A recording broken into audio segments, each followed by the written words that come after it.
So today, I figure I would grab another box. And this one, as you can kind of see over there, will have to do with Gambit, Rogue, and a couple other people. So let's dig in. That is our first issue of Gambit, the mini-series. This came out in '93, so just a year after I started buying comics. I can't remember if I first saw it in the comic store or if I ordered it, but either way, this series kind of delves into, if you ever watch X-Men the Animated Series, well, a few issues. The X-Men the Animated Series in the second season, it kind of ties in the Thieves and Assassins Guild. That's what this one's about. Remy LeBeau is returning to New Orleans and gets caught up in some thieves and assassins. The Tithe Collector, much like in the cartoon, shows up, and I'm gonna have to reread them because that's really all I remember. And it was a 4-issue limited series, his first one, I believe. And then eventually we get this one, and this is first in his second mini-series. I wonder what year, because there was a sequel to this this one here, Gambit. It was the Rogue series, which we'll go through. But yeah, this was a second mini-series. I don't recall this one, or how it ties into the first one, or the year. But I can kind of see it still looks like the Thieves and Assassins Guild. That looks like Belladonna, which would have been his first wife. But yeah, 4-issue limited series. So then we'll go on to this one. And this is an annual for his ongoing series. I actually have a poster. Hopefully you can see it. I can't. I'm using the head cam this week. So I'm trying to see if this helps with the lights. Yeah, this feels kind of rough. I wonder if I got water damaged. But this is first annual, or an annual from his ongoing series in 2000. Well, even if that one is a little water damage, I have a second copy. Angel and Gambit had a rough history. Gambit, or Angel, as you know, lost his wings and became the Archangel during the Morlock Massacre. Well, it turned out years later we find out that Raimi had assembled the Marauders and led them into the tunnels and ultimately lost him his wings. So he had a history with Sinister before he joined up with the X-Men.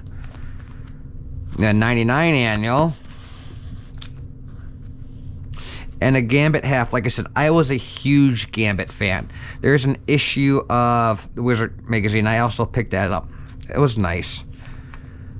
But yeah, I was a huge Gambit fan. And here he is, Mysterious X-Men, first in his own monthly magazine. I like this one.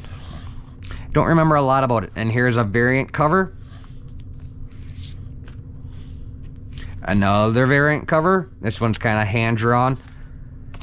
And another variant cover. Are there going to be more? Oop. Yep. Look at that one. Yes. Huge fan. There's an issue of Uncanny X-Men 350 that, wow. There's just a stack of the variant covers. There we go. Number 2. So those are my variant covers. You know, he was still an X-Men at this time. Aurora Storm was actually the first X-Men that he had kind of met. She brought him in. He had met her when she was de-aged by the orphan maker or the nanny. I don't remember. He took care of her, and then he ended up joining the X-Men after that. Which was really only a couple years before I started buying comics, I think. Yeah, I was always a sucker for the variant issues. 3... 4. Oh, Blade the Vampire Hunter. And here's Rogue. They were still in their on again, off again. The Executioner, not to be confused with the Executioner's song. The Executioner's song is a completely different, awesome storyline. Number 6 and 7. I believe it went for 25 issues. We'll find out. Previously on X-Men. Everyone can relax. Gambit has returned. You want to play with Gambit? Here, take a card. Look out there!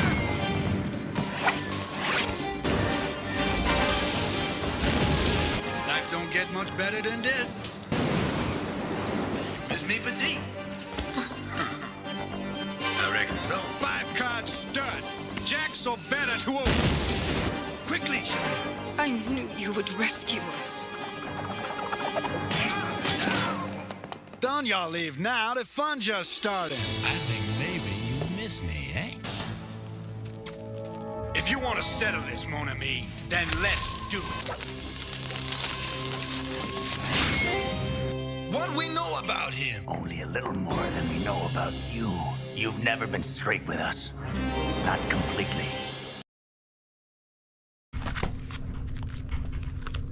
Ooh, yeah, and Sabretooth and Gambit also have a history. I should go into that eventually. He ended up throwing one of his old lovers, girlfriend's marks. Sabretooth threw her off a building, and he knew that secret and kept taunting the X-Men with it, as that was a part of their past when he was a thief.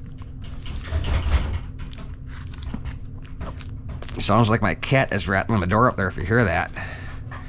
2 thieves, 1 all-powerful gem. Someone's got to lose. I'm not quite sure. I don't know if that was his dad or just a different thief. Side by side with Daredevil, you kind of see him getting all the crossover love. Thief of Time. So I don't know, looks like he's got us doing some time travel. Actually, I believe a theme over this was he had a mysterious benefactor, not Sinister, that was pulling the strings, and that mysterious benefactor ended up being, and we'll touch on if that's the way it goes, but yeah, there was a theme behind this of a mysterious benefactor, all powerful, that knew all of Gambit's secrets. Kendra was an Eternal. I don't know if she was the tithe maker that had to do with the Thieves and Assassins Guild. I don't quite remember. Oh, yep, this was fun. Just spray paints over. She did have a mini series or 2 before this. We'll go into that. I got them in the box. But yeah. And Revolution, I covered this in a video or 2 back. He ended up being revolutionized too. There's a thing where his power spiked here. His power spiked. I can't remember how. And that set the tone. Bullseye, you know, if you know your history, he killed Elektra. Assassination game, Belladonna, his ex-wife. Bullseye. I don't remember him. Yeah. And we're here at the end of the Assassin's game. He's not dead, don't worry. Secrets revealed. Ooh. Lovely artwork. The sentence is death. And then, of course, Mystique, you know, Rogue's foster mother. Didn't really like Gambit either. Alright. So that's 21. Like I said, I think it only went up to 25. So let's see. Alone against Neo. Not quite sure who Neo was. Ego gone mad. Maximum security. So it was probably Ego the Living Planet. I don't remember the maximum security was Marvel wide. So everybody goes touched by it. Yep. And finally, New Sun. He was the mysterious benefactor. Yep. And then issue 25. So what we find out here is that New Sun was Gambit from another reality.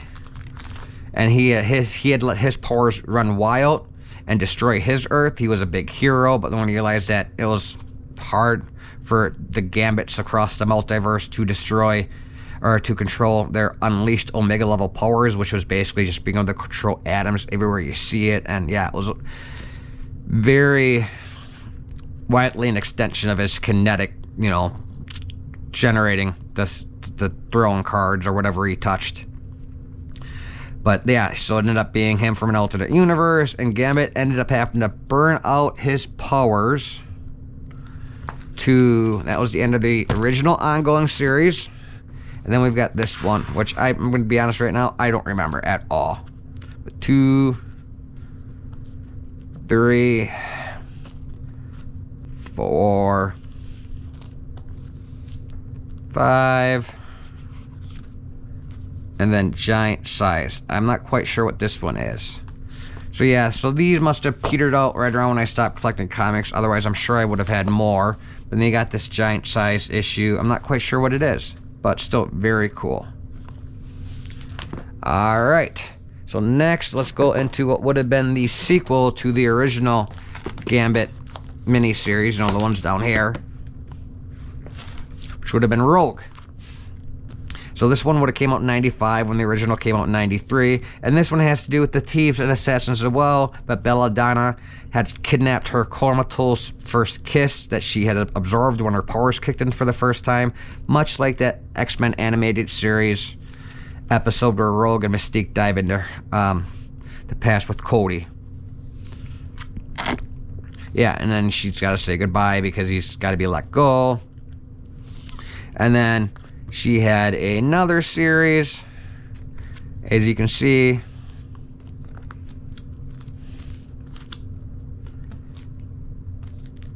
And 6. So yeah, I actually do have a 5 somewhere. I saw it. That'll bridge that gap. And I also thought there was a Rogue Icon series, but maybe I'm wrong.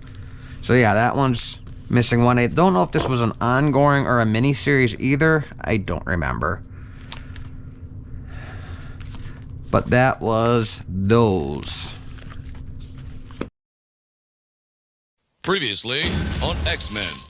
I don't want to live my whole life without knowing what it's like to touch another human being.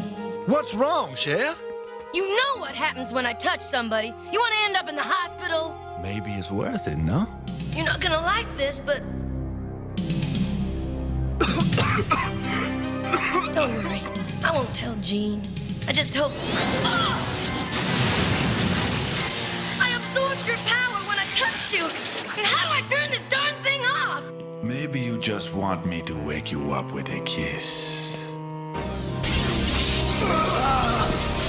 But some mutants might welcome the chance to become normal. Yeah? Who? No deserters in this crowd. End of this box and what we got in there.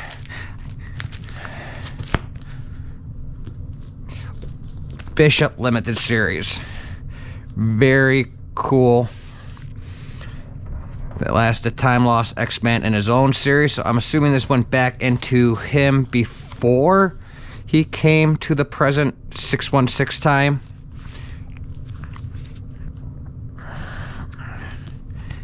Keto, not right now. And then, of course, we know that Bishop has always had problems with Gambit. So I'm assuming that's why these are in this box, is because Bishop was always kind of tied to Gambit. So, and with the box needing more to fill it up, he just got put in there. And then we got Bishop number 1. This was the Bishop the Last X-Man series.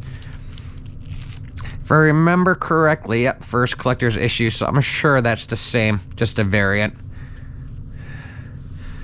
But, yeah, this one, yep, Last X-Man. God, I was such a sucker for variant covers. But this issue, what happens is somehow Bishop gets flung off into the distant future, not one that we're familiar with, not the one that he came from, not the one that Cable came from, somewhere in between there, I believe, where the Chronomancer is Trevor Fitzroy. He was the one time-traveling mutant from the future that Bishop chased to the past. You know, that's how he originally met the X-Men. And he comes back as the Chronomancer and has basically ruling over this time period with an iron fist. And Bishop has to teach Xavier's the X-Men's legacy to a new generation of X-Men. 4, 5, 6, 7, and that's what it was. Basically, once he gets his bearings, he travels the desolate wasteland of the future, and he tries to put back an X-Team. They didn't call them X-Men in here. I think he called them something else.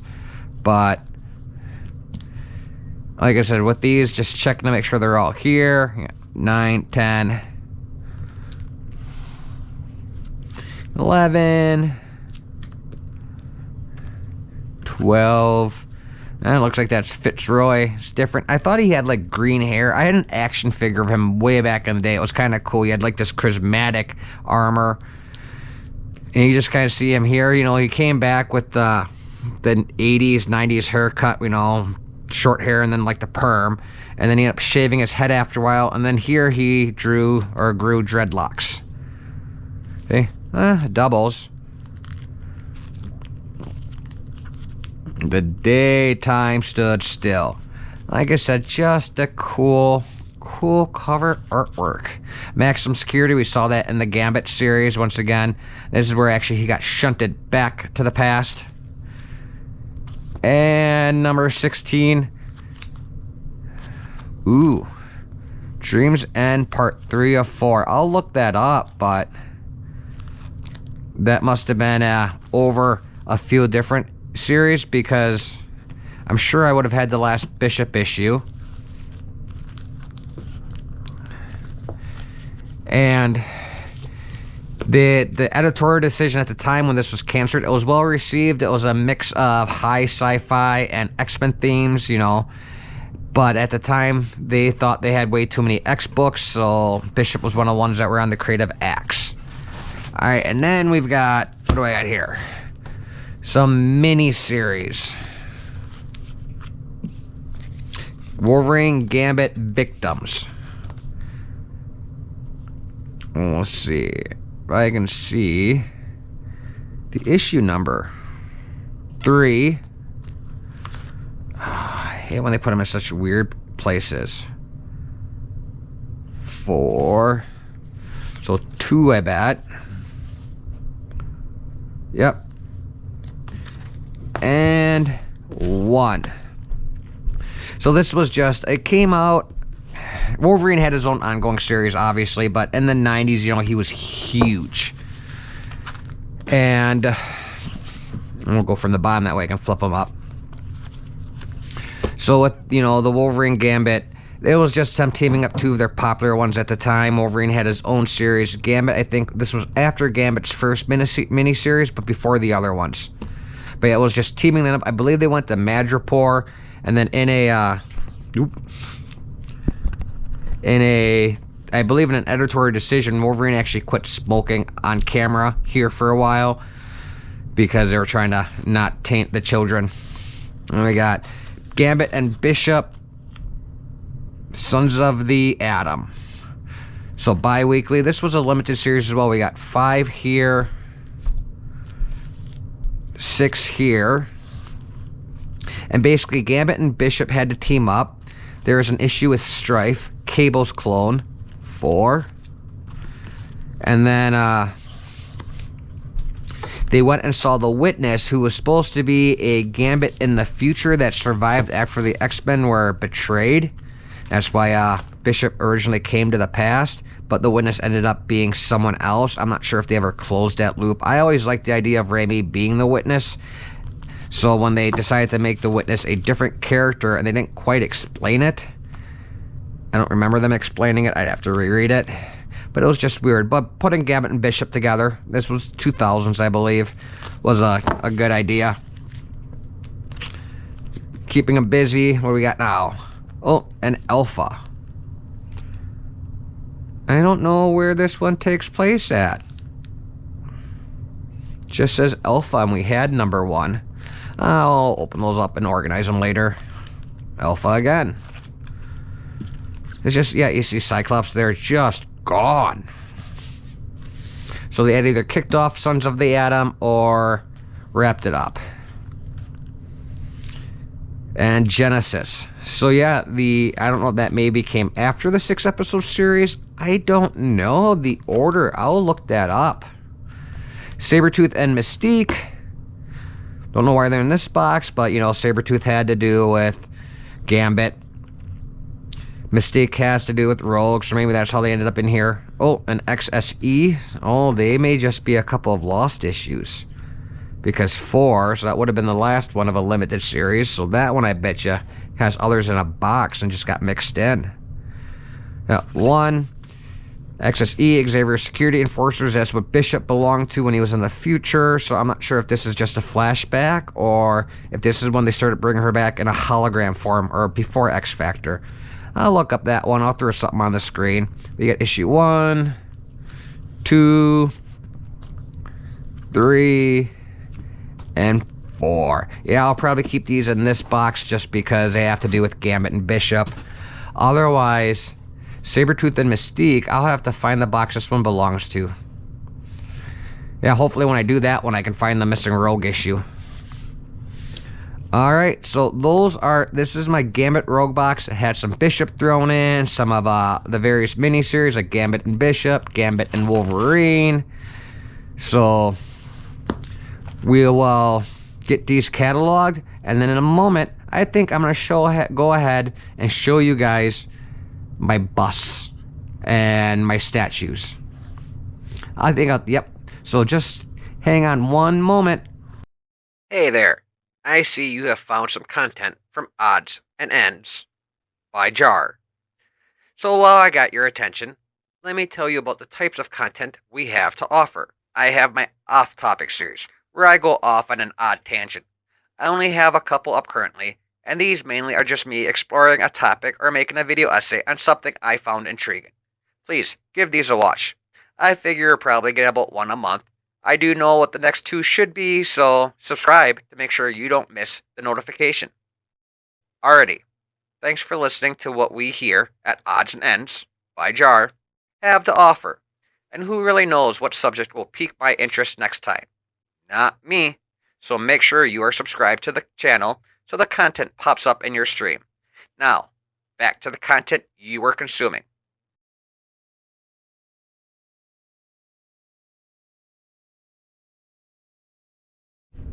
Welcome back. So, to top off or the end off my video, I wanted to take a look at my bus, the Gambit and Rogue centered bus that I purchased throughout the years.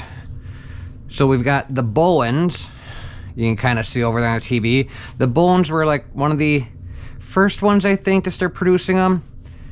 And the Gambit and Rogue, these are removable, so is this. I don't know why he's only got 3 cards if there's supposed to be 4, but I've only got 3. I don't think I would have lost any. You got Rogue. These came out a little bit later in the Bowen line. There's some earlier ones. I've actually sold some of the ones I've had. I wish I wouldn't have, but I need the money at the time. Back in early 2005, 2010. Mr. Sinister's Bowen bust. There. Like I said, he's just, you know, stiff. So the original suits. And then, dynamic, Mr. Sinister. That would have been horrendous. Got caught on my glove. Should have known that was going to happen. Figure something like that would be embarrassing. They got the Dynamic Forces one. I bought these before I got the Bowen ones because the Bowen ones for Gambit and Rogue had not been produced yet, so I had to get the Dynamic Forces first. They were a little bit more expensive than the Bowens. Back then, the Bowens were like 40, 50 bucks at a time. You got one a month, and I had a handful of them. Some I bought new. Actually, I bought new. The only ones in here that I did not buy new would have been the Sentinel series. There was 4 of these around 95, 96. Gambit, I think, was the first one. And I saw him either in a magazine or in one of the catalogs for pre-sellers. And he was, I don't know, 100, 150 bucks at the time, but I was only like 15, 16, so I couldn't afford it. But then when I became an adult and eBay was a thing, I ended up getting him for like 200 on eBay. I really lucked out because it went for more. And then Rogue I picked up, and I don't even know if I realized she was a Sentinel series, but I got a deal on her for like 100 bucks. There was also Magneto and Wolverine. I never owned those. I thought I might have tried to win a Magneto one, but otherwise these are the only ones that I really spent the money on. And then a final thing before we end this this week's video of comic book sorting, even though we're doing a re-unboxing, is my famous couple's Age of Apocalypse. Now, even though Age of Apocalypse, they weren't together. She was married to Magneto. Ugh. But they did have a thing in the past. But yeah, just never opened. Just very cool. Even though they only kissed once, Gambit and Rogue are one of the X-Men's greatest couples, kept apart by Rogue's mutant ability to absorb the memories and powers of whomever she touches. This couple still finds themselves inevitably drawn together, whether they're battling the Sentinels or working side by side in the park. Gambit and Rogue know that there is nowhere they'd rather be than together. So it was weird they used the Age of Apocalypse versions, but it was still very cool versions. I can't wait to go over to the Age of Apocalypse with you guys. Alright, but that one, we're gonna end this video, and then we'll see you next time. I'm not quite sure what we'll be going through, but either way, I'll have fun doing it. I'll give you guys some content, and you can listen to me ramble. Let me know if there's anything else you'd like to see or hear during these, or if you're just enjoying them. Otherwise, take care, keep safe.